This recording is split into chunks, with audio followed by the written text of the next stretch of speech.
Mwaka muthiru wa 2024 andu aria makuire mitino-ini ya barabara ni 479 no riu undu wa kieha ni ati ona mbere ya mwaka uyu winekereire namba ino yambatirite na gicunji kia 5 harĩ igana mwaka uyu wa 2025 nginyagia 4,682 uguo ari kuga Kenya matanyihire 15 ni makuaga o muthenya mitino-ini ya barabara.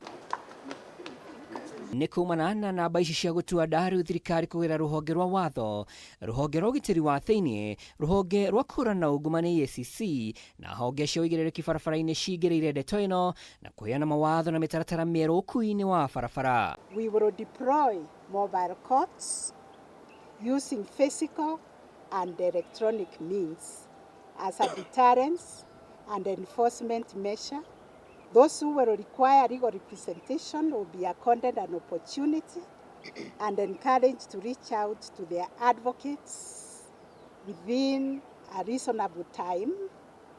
And we will be sharing the links every day where the mobile traffic courts are operating so that those who will be charged can quickly contact their lawyers. Gumania na kwaga uigĩrĩrĩki nĩcio itongoretie harĩ maũndũ marĩa makoretwo magĩcangĩra mĩtino ĩno.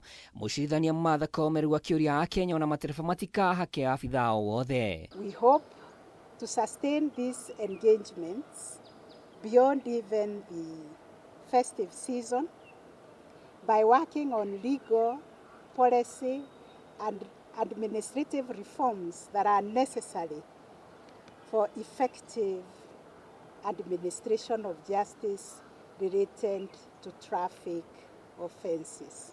Mwena-inĩ wa borithi roadblocks makĩria nĩ ikuongererwo barabara-inĩ iria igũmĩirwo mũno makĩria arĩ hamwe na barabara ya Nairobi gũthiĩ Nakuru na barabara nene ya Thika itemi rĩa gũtigĩrĩra ngari ciothe nĩ ikinyanĩirie ikĩro. We will increase strategic deployment of roadblocks to intensify vehicle and motorbike inspection. Kenyans are encouraged to ensure that their vehicles and motorbikes are roadworthy before traveling. Particular attention will also be paid to motorbikes violating traffic laws and regulations, including measures to streamline their operations, also not for now, but for posterity. Aya mahanĩkĩte rĩa andũ 10 marakuire hwaĩ wa ira hakuhĩ na taũni ya BARABARA Chuonyo ya irathĩro kaunti-inĩ ya Homa Bay kũrũmĩrĩra mũtino wa barabara. Mũtino ũyũ ũrahanĩkire hĩndĩ ĩrĩa ngari mũthemba wa Nissan iramakuĩte iragũthanire kĩongo gwa kĩongo na rori ĩrĩa ĩraumĩte mwena wa Yugi cierekeire Katito. Already 10 were confirmed dead, 6 female and 4 male. There were 6 who were injured and they were brought into our facilities. We stabilized them and then they were referred to Nyamira County Referral Hospital through the request from the medical team from the other side. Matatu ino irakuĩte arũmĩrĩri a kanitha ũmwe kuma kaunti ya Nyamira arĩa maraumĩte kaunti-inĩ ya Kakamega kũrĩa marathiĩte ũhiki wa ũmwe wa mũmemba wa kanitha wao. Handũ-inĩ ha Kameme TV rĩtwa rĩakwa nĩ Mwaura wa Ndung'u.